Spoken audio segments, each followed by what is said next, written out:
Allahu Akbar, Allahu Akbar. Sila subscribe atau langgan video-video terbitan sertifikat kami. Terima kasih. Bukankah orang yang sakit itu bila tidak makan, tidak minum, serta tidak minum obat dia akan mati? Maka orang yang mendengar perkataan ini pun mengatakan qalu bala. Betul wahai tok guru. Kadzalikal qalbu, begitu juga dengan hati. Idza muni'a anhu al-ilmu wal hikmatu salasata ayyam yamutu. Begitu juga dengan hati, apabila tercegah daripada makan, makannya hati itu berupa apa? Al-ilmu wal hikmatu, kata Fathullah Al-Musili. Bismillahirrahmanirrahim.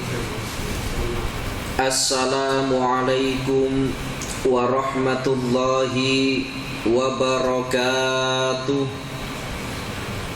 Alhamdulillahilladzi hadana bi ta'ati wa jazarna an maksiyati wa ashhadu an la ilaha illallah iqraran bi wahdaniyati wa ashhadu anna Muhammadan abduhu wa rasuluh, amma ba'du.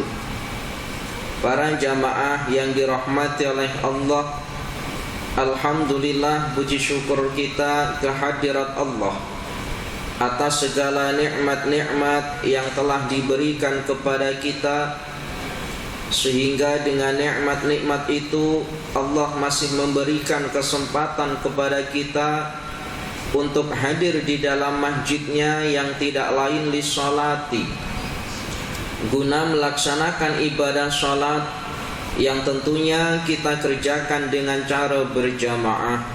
Semoga masjid yang sekarang kita duduk di dalamnya ini kelak di hadapan Allah akan menjadi saksi bahwa kita selama berada di dunia termasuk golongan orang-orang yang soleh dan solehah. Allahumma amin ya rabbal alamin.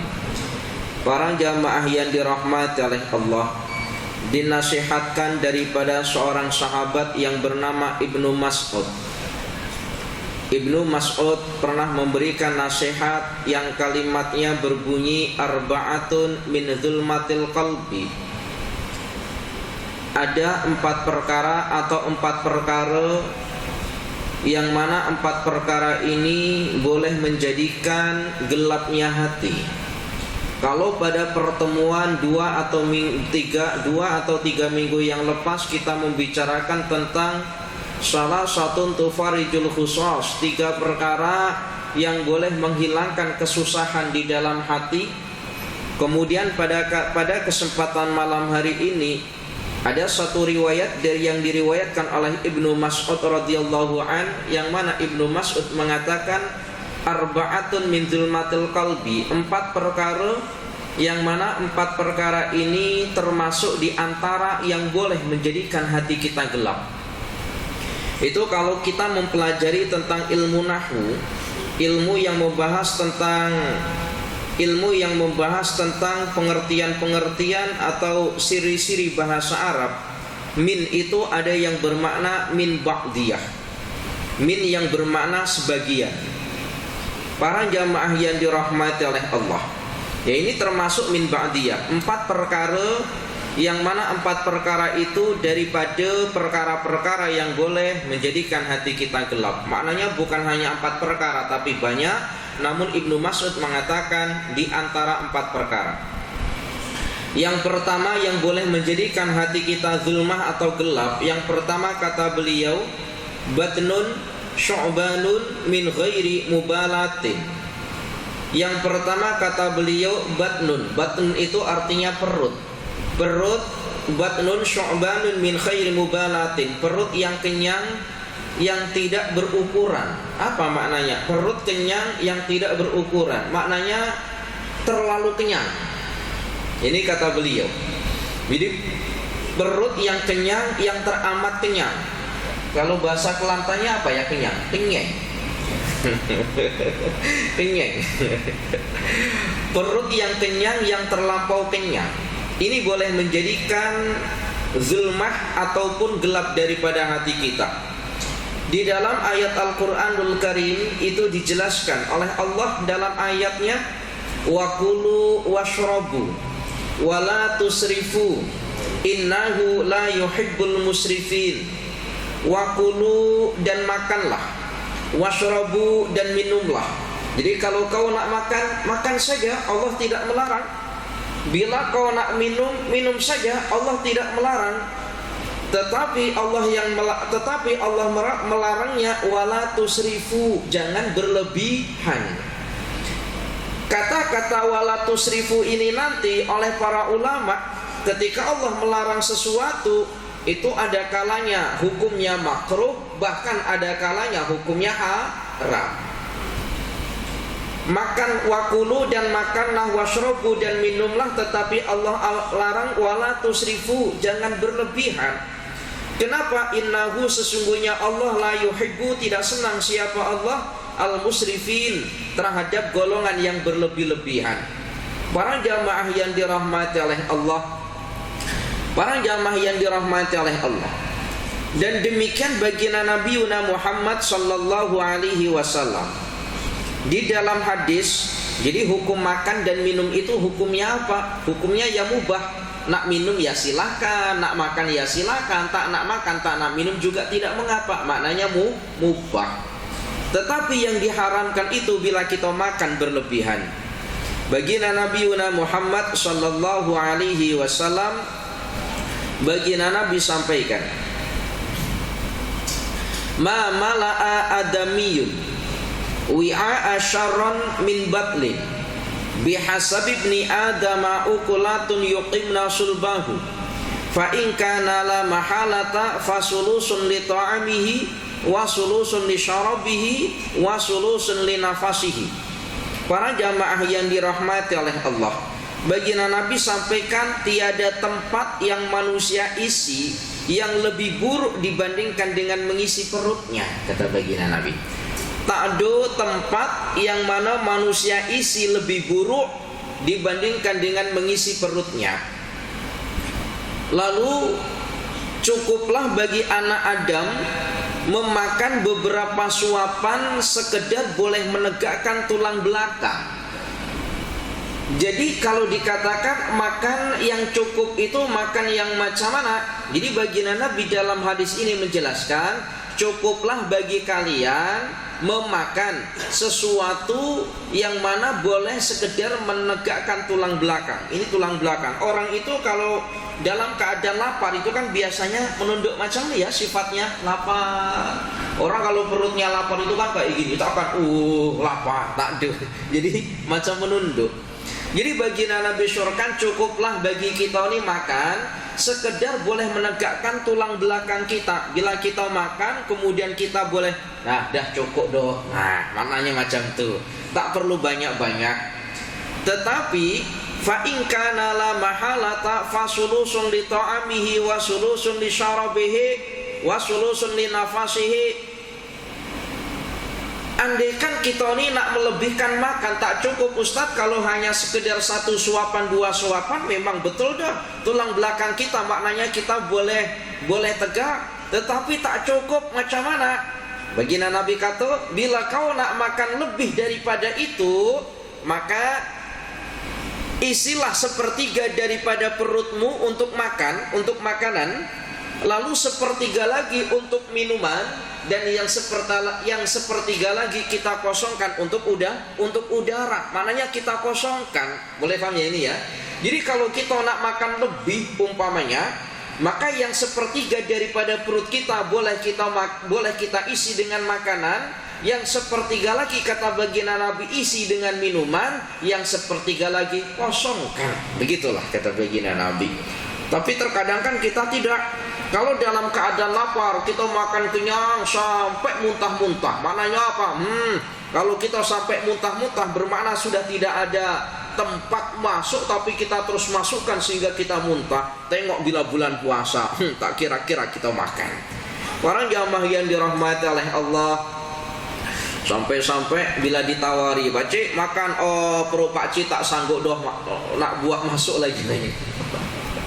Para jamaah yang dirahmati oleh Allah, Ya, secukupnya. Tadi baginda Nabi sampaikan cukup kita makan sekedar boleh menegakkan tulang belakang kita.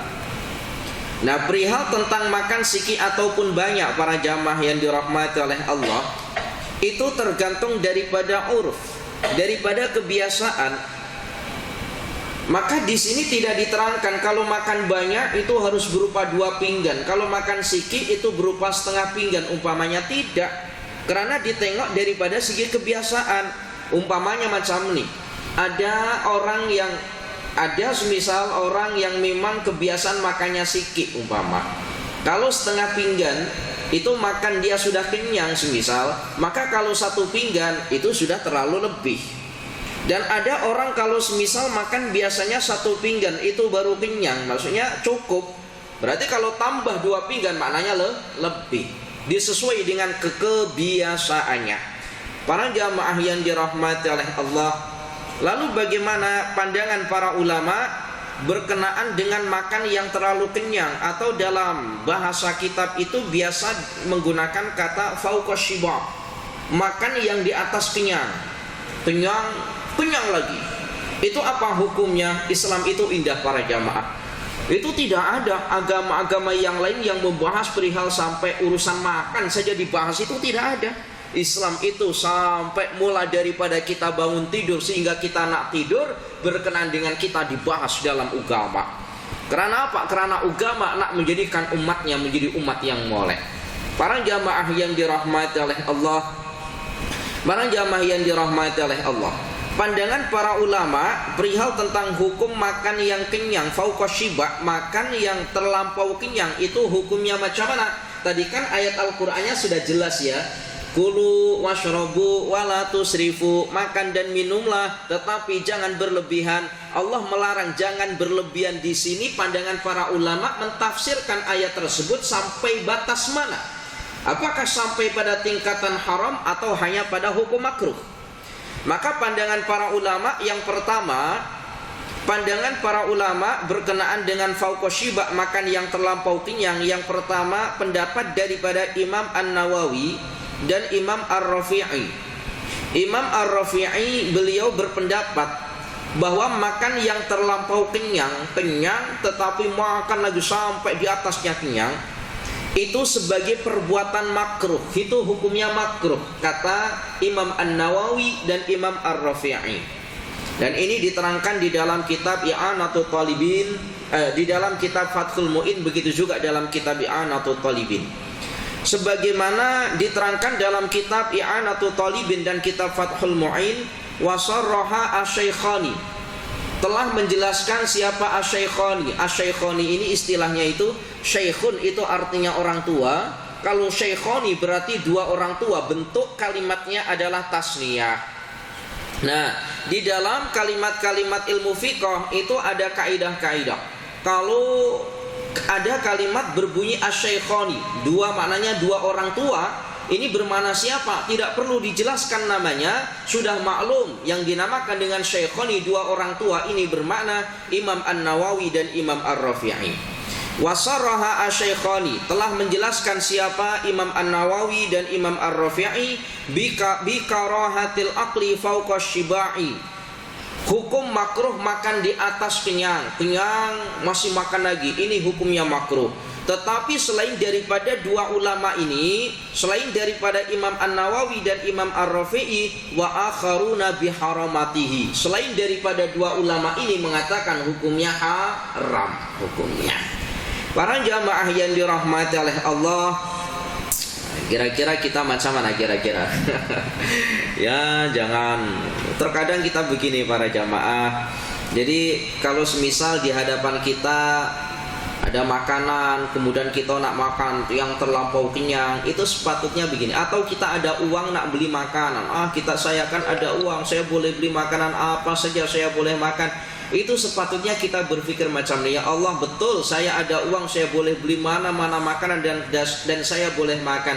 Tetapi alangkah betapa zalimnya ketika saya makan sebenarnya 1 cukup, tetapi saya makan lebih daripada 1, sementara orang jauh di sana kesulitan untuk makan. Sepatutnya kita semacam itu, sepatutnya. Para jamaah yang dirahmati oleh Allah, para jamaah yang dirahmati oleh Allah. Kemudian menurut pendapat yang masyhur, tadi pendapat daripada dua ulama, Imam An-Nawawi dan Imam Ar-Rafi'i mengatakan hukumnya makruh, tetapi selain daripada dua ulama ini mengatakan hukumnya haram. Sementara Imam An-Nawawi dan Imam Ar-Rafi'i beliau mengikuti daripada mazhab Syafi'i. Mananya macam mana? Daripada kalangan mazhab Syafi'i itu ada dua pendapat perihal tentang hukum makan terlampau kenyang. Pendapat yang pertama yang disampaikan oleh Imam An-Nawawi dan Imam Ar-Rafi'i hukumnya makruh, tetapi menurut pendapat ulama yang lain yang mengikuti mazhab Syafi'i selain daripada dua ulama ini hukumnya haram. Nah, sekarang menurut pendapat daripada mazhab yang lain macam mana? Kemudian menurut pendapat yang lain ini diterangkan, sedangkan menurut pendapat yang masyhur dalam mazhab Hanafi, makan yang terlampau kenyang adalah perbuatan yang diharamkan.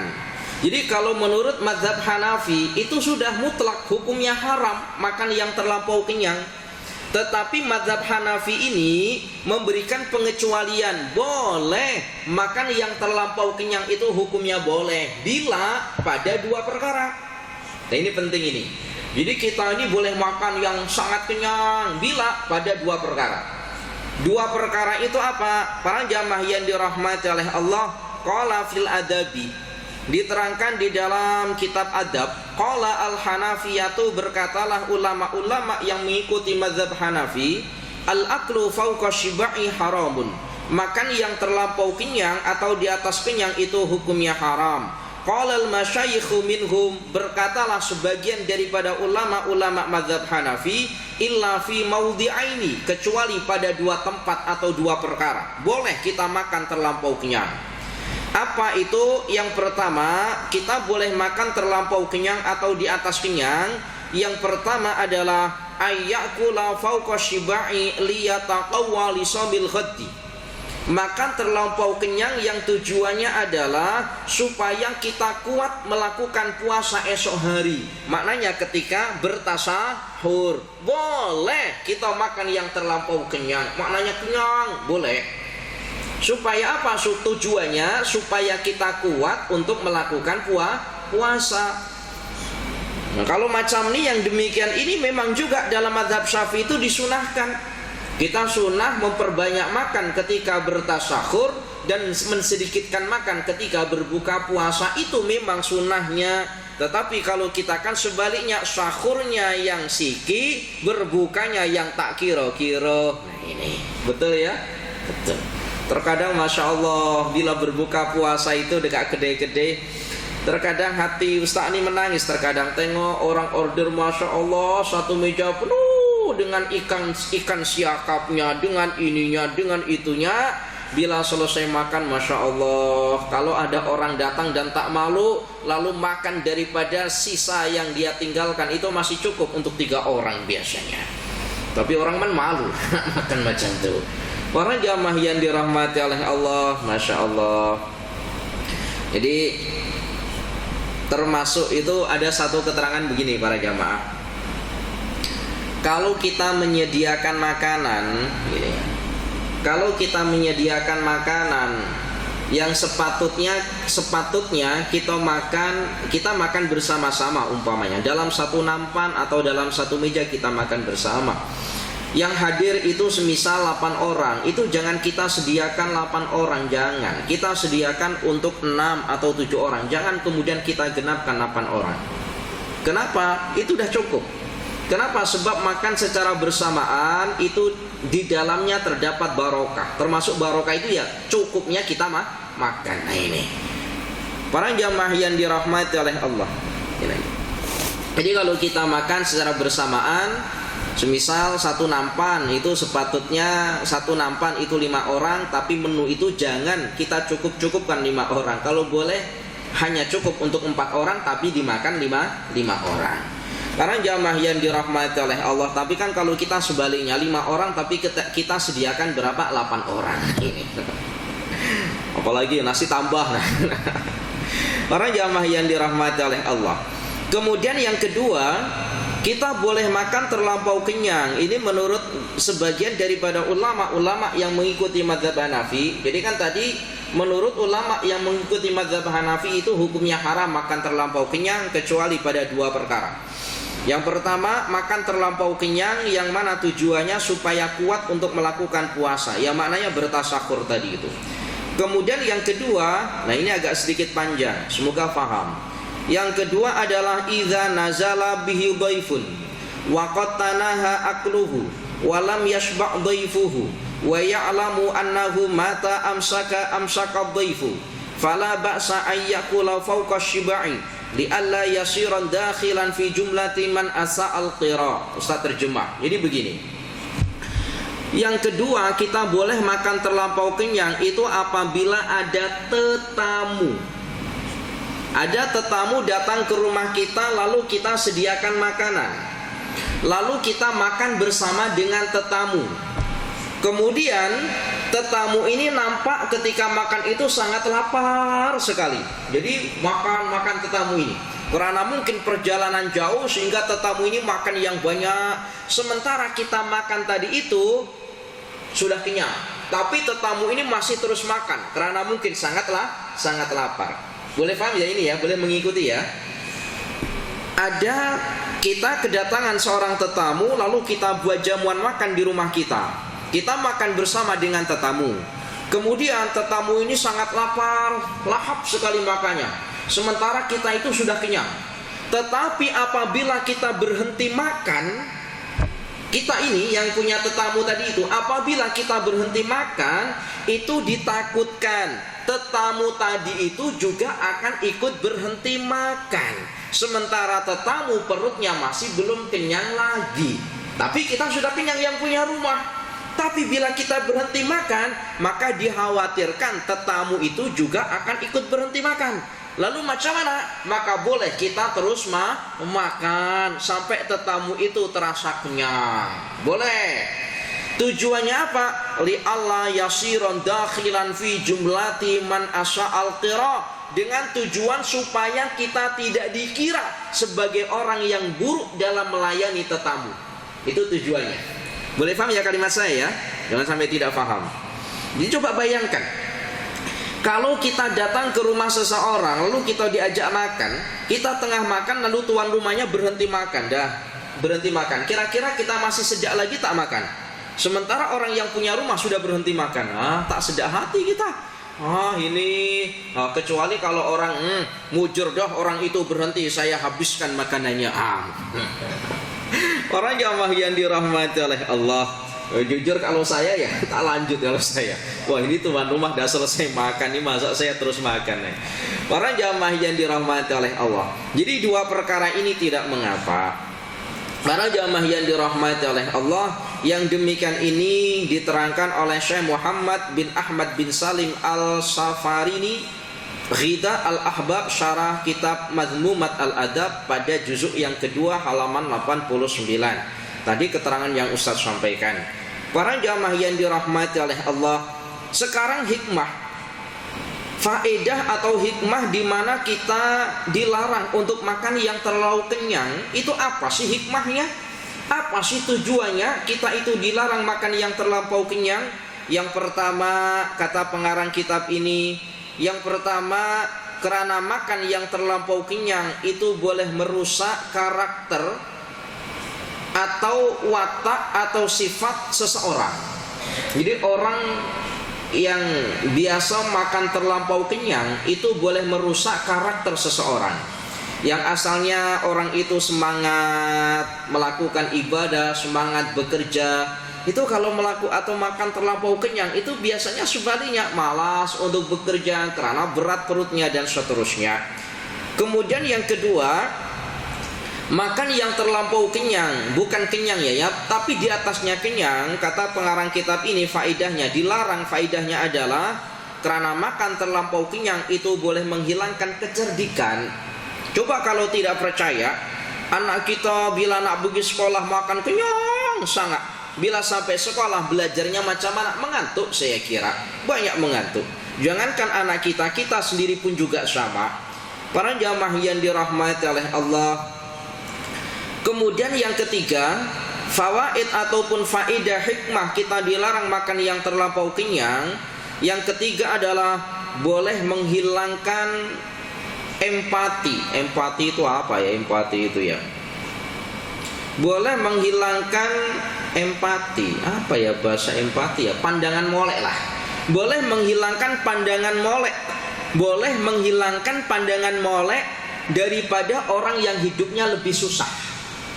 Boleh paham ya?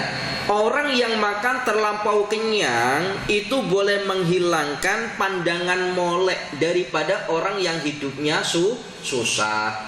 Maknanya macam mana? Maknanya tadi itu makan terlampau kenyang lalu ditengok oleh orang yang hidupnya susah, betapa zalimnya orang itu. Nah, ini maknanya menghilangkan pandangan baik terhadap orang yang makan terlampau kenyang tadi itu. Ya cobalah, semisal kita 3 hari tidak makan, kemudian kita tengok jiran kita buat majelis besar-besaran, kemudian kita tidak dijemput umpamanya, perasaan kita macam mana? Zalimnya jiran saya, kan macam itu. Orang jamaah yang dirahmati oleh Allah. Kemudian fawaid atau hikmah yang keempat, dilarangnya kita makan terlampau kenyang, kata pengarang kitab ini, karena boleh menjadikan malas di dalam menjalankan ibadah. Jadi malas, boleh menjadikan malas untuk melakukan ibadah. Kemudian yang kedua, para jamaah yang dirahmati oleh Allah, yang kedua daripada 4 perkara yang boleh menjadikan hati kita gelap, yang kedua apa? Yang kedua adalah wasuhbatu zalimin. Apa maknanya wasuhbatu zalimin? Berkawan dengan golongan orang-orang zalim itu boleh menjadikan hati kita gelap. Para jamaah yang dirahmati oleh Allah, qala Al-Luqman, berkata siapa Al-Luqman, ya bunayya jalisil ulama'a wa zahimhum bi raqbataika fa innallaha subhanahu yuhyil quluba binuril hikmati kama yuhyil arda biwabilis samai. Para jamaah yang dirahmati oleh Allah, kita itu berkawan dengan golongan orang-orang yang zalim. Ya tentu sedikit banyak kita nanti akan meniru daripada perbuatan zalimnya. Dan sama bila kita senantiasa berkumpul dengan golongan orang-orang soleh, para ulama, wa insyaallah kita pun juga akan mendapati ketenangan di dalam hati kita. Sebagaimana yang diterangkan oleh Al-Luqman ini. Qala Al-Luqman, ya bunayya. Itu dulu Masya Allah, itu seringkali dulu para ulama itu dalam kitabnya kalau memberikan nasihat kepada jamaahnya itu dengan menggunakan kalimat ya bunaya. Apa maknanya ya bunaya? Wahai anakku. Padahal bukan anaknya. Jadi ulama-ulama dulu karena sangat cintanya kepada jamaahnya itu diumpamakan seumpama anaknya sendiri. Guru kepada muridnya, gurunya memperlakukan umpama anaknya sendiri dengan memanggil dengan kalimat ya bunayya, wahai anakku. Tapi kira-kira kalau semisal ustadz memanggil jamaah dengan sebutan ya bunayya, wahai anakku, ustadz masih muda lagi. Takkan mungkin panggil jamaah dengan sebutan ya bunayya. Para jamaah yang dirahmati oleh Allah, wahai anakku, jalisil ulama, duduklah bersama dengan golongan para ulama. Dan memberikan contoh wazahimhum birukbataika, dan dekatkanlah lututmu. Apa lutut ya? Ketika kita duduk dengan para ulama, itu justru dianjurkan kita untuk mendekatkan lutut kita. Dulu pernah baginda Nabi Shallallahu Alaihi Wasallam, ketika sahabat Abu Hurairah di hadapan baginda Nabi duduk, baginda Nabi panggil Abu Hurairah dekat. Lalu Abu Hurairah pun mendekatkan diri. Dekatkan lagi wahai Abu Hurairah. Lalu dekat lagi sampai 3 kali Al-Kisah dalam riwayat itu insyaallah. Lebih dekat lagi wahai Abu Hurairah, sampai dalam riwayat itu diceritakan seolah-olah lututnya baginda Nabi dengan lututnya Abu Hurairah ini bersatu. Ini menempel karena sangat dekatnya. Ini menandakan apa? Ini menandakan adab. Kalau kita belajar kepada tok guru, maka dekatkanlah diri kita, bukan justru kita menjauh. Para jamaah yang dirahmati oleh Allah, para jamaah yang dirahmati oleh Allah, fa innallaha subhanahu, karena sesungguhnya Allah subhanahu wa ta'ala yuhyil quluba, menghidupkan hati, Allah menghidupkan hati kita binuril hikmati, dengan nur, dengan cahaya hikmah, dengan nasihat-nasihat kebaikan. Hati kita ini akan terasa hidup kalau kita senantiasa mendengarkan nasihat-nasihat agama. Kama yuhyal ardo biwabilis samai, sebagaimana Allah menghidupkan bumi dengan apa? Dengan turunnya air hujan. Bumi ini tak akan hidup. Mananya apa? Perkara-perkara yang ada di bumi ini tidak akan hidup kalau tidak ada yang namanya air hujan. Bahkan kita pun tak akan hidup kalau tidak ada air. Para jamaah yang dirahmati oleh Allah, Imam Al-Ghazali beliau mengatakan bahwa jasad kita ini boleh mati. Jadi manusia itu mempunyai dua bagian. Bagian yang pertama adalah jasad zahir kita, dan bagian yang kedua adalah berupa ruh kita.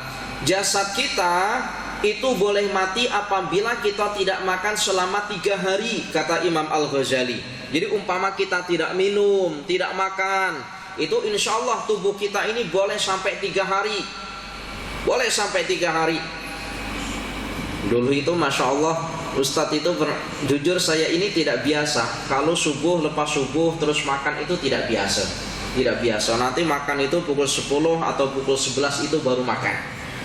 Pernah suatu hari mengisi pengajian kuliah subuh, lalu dijemput oleh jamaah, Ustadz ikut saya Ustadz, ternyata dekat kedai.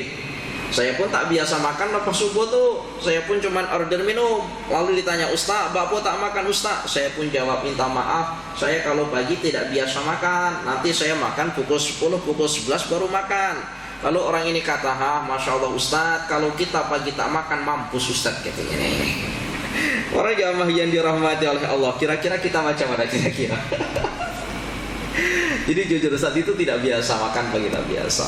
Tapi biasa kalau ada masjid buat jamuan selepas kuliah subuh itu ya dihormat saja. Para jamaah yang dirahmati oleh Allah, Imam Al-Ghazali mengatakan bahwa tubuh kita ini terdiri daripada 2. Yang pertama jasad secara zahir, yang kedua adalah ruh atau batin kita. Jasad secara zahir kita ini andaikan tidak makan itu boleh kuat selama 3 hari, baru kemudian mungkin kita baru mati. Tetapi kalau ruh kita tidak makan, jangankan 3 hari, sehari sahaja ruh kita tidak makan, maka pada hari itu juga hati kita akan mati atau ruh kita akan mati. Lalu apa makanannya ruh kita itu apa? Yaitu dengan al-ilmu wal ibadatu, ilmu dan ibadah. Coba kalau kita tak percaya, kita udah hari-hari boleh pergi ke masjid sholat berjamaah 5 waktu umpamanya. Kita tiap hari boleh mendengarkan nasihat-nasihat daripada guru kita. Satu hari kita tak pergi ke masjid sehari sahaja. Kira-kira macam mana perasaan hati kita? Ada yang kurang. Ustadz, saya biasa Ustadz tak pergi masjid 1 bulan pun tak doa apa hati saya, sebab sudah keras, terlampau keras ini. Apa terlampau keras? Batu itu apa? Batu itu kalau sudah keras, kalau masih berupa tanah itu masih mudah lagi hancurnya. Tapi kalau sudah menjadi batu, nak dibuat macam manapun susah pecahnya. Para jamaah yang dirahmati oleh Allah, Masya Allah. Para jamaah yang dirahmati oleh Allah, qala Fathullahi Al-Musili, alaisal maridu idza muni'at ta'amu wasyarabu wad-dawa'u yamutu. Bukankah orang yang sakit itu ketika tercegah daripada makan? Bukankah orang yang sakit itu bila tidak makan, tidak minum serta tidak minum obat dia akan mati? Maka orang yang mendengar perkataan ini pun mengatakan qalu bala, betul wahai tok guru. Kadzalikal qalbu, begitu juga dengan hati. Idza muni'a anhu al-ilmu wal hikmatu salasata ayyam yamutu. Begitu juga dengan hati, apabila tercegah daripada makan, makanya hati itu berupa apa? Al-ilmu wal hikmatu, kata Fathullah Al-Musili. Tadi kalau Imam Al-Ghazali mengatakan ilmu wal ibadatu.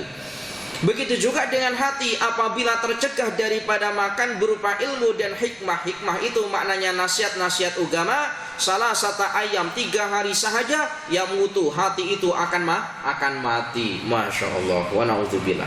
Para jamaah yang dirahmati oleh Allah, tadi di awal Ustaz jelaskan bahwa Yang kedua, termasuk orang-orang termasuk yang boleh menjadikan hati kita ya, termasuk perkara yang boleh menjadikan hati kita zulmah atau gelap itu adalah syuhbatul zalimin, berkawan dengan golongan orang-orang zalim.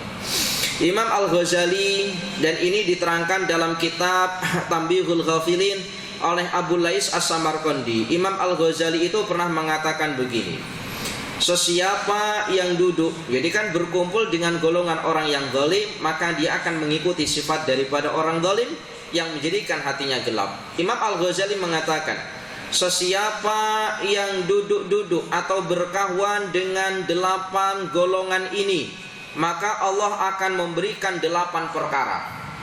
Sesiapa yang berkawan atau duduk, apa maknanya duduk? Ya bersama, ya selalu bersama dengan 8 golongan ini, maka Allah pun juga akan memberikan 8 perkara kepadanya. Yang pertama, man jalasa ma'al aghniya'a. So siapa yang senang duduk-duduk dengan golongan orang aghniya, orang kaya. Orang itu, kita ini senang duduk dengan orang-orang kaya umpamanya. Macam mana? Zadallahu hubbad dunya wa ruhbata fiha. Maka Allah akan menambahkan kepadanya berupa cinta kepada dunia. Jadi kalau kita ini senang berkawan dengan orang kaya, maka akan menambahkan kita cinta kepada dunia. Hati-hati. Kemudian wa man jalasa ma'al fuqara'a, dan sesiapa yang duduk-duduk bersama dengan orang fakir. Orang fakir. Pahami ya, fakir ya? Fakir, orang fakir itu yang macam mana?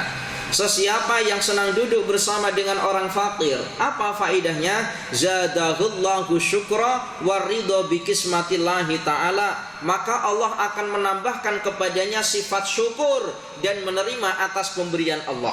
Luar biasa, Insya Allah. Maka baginda Nabi itu senang dengan orang fakir. Nabi Sulaiman itu bila nak makan tak akan mula makannya kecuali mendapati orang yang boleh diajak makan bersama dengan Nabi Sulaiman. Nabi Ibrahim, bukan Nabi Sulaiman. Nabi Ibrahim itu bila nak makan tak akan mula makannya kecuali Nabi Ibrahim mendapati orang yang boleh diajak makan bersama dengan beliau. Para jamaah yang dirahmati oleh Allah. Wa man jalasa ma'a sultana, dan sesiapa yang senang duduk-duduk dengan sultan. Sultan ini apa ya? Ini sensitif sekali ini sultan ini. Sultan itu bahasanya ya minta maaf karena ini memang dalam kitab, maka ya perlu saya sampaikan. Sesiapa yang senang maknanya senang itu ya senang seringkali duduk dengan sultan. Sultan itu maknanya siapa? Boleh kita maknai dengan penguasa. Apa ya penguasa? Penguasa lah, penguasa. Nah ini tak perlu usah syar'i. Sesiapa yang senang duduk dengan sultan atau penguasa, maka zadahullahul kibra wa qasawatal qalbi. Maka Allah akan menambahkan sifat sombong dan kerasnya hati. Senang kumpul dengan orang-orang yang punya jawatan, umpamanya ini. Maka tadi itu kata Imam Al-Ghazali, Allah akan tambahkan sifat sombong. Oh, tengok kawan saya. Sering kan orang macam tuh, oh tengok tuh kawan saya. Buat apa tengok kawan saya kalau kamu semacam itu? Nah ini. Wa man jalasa ma'an nisaa, dan sesiapa yang senang duduk dengan lawan jenisnya. Laki senang duduk dengan lawan jenisnya, maknanya perempuan. Perempuan senang duduk dengan lawan jenisnya, senang duduk dengan laki-laki umpamanya. Maka macam mana? Zadahullahul jahla wasyahwata. Maka Allah akan menambahkan sifat kebodohan dan Allah akan menambahkan syahwat. Kenapa ya? Perhatikan ini molek-molek. Sesiapa yang senang duduk dengan lawan jenisnya, maka Allah akan tambahkan kebodohan terhadap dirinya. Perhatikan ini molek-molek ini. Banyak kes-kes atau mungkin terjadi pada di antara kita mungkin.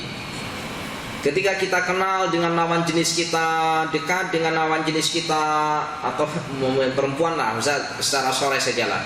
Kita yang laki-laki mungkin dulu pernah kenal dengan perempuan, bukan apa-apanya kenal saja, dekat dengan perempuan. Bila perempuan ini nak minta sesuatu, disitulah sifat bodoh kita akan kita beri. Tapi tengok bila orang tua kita sendiri nak minta sesuatu kepada kita, tak ada uang mak.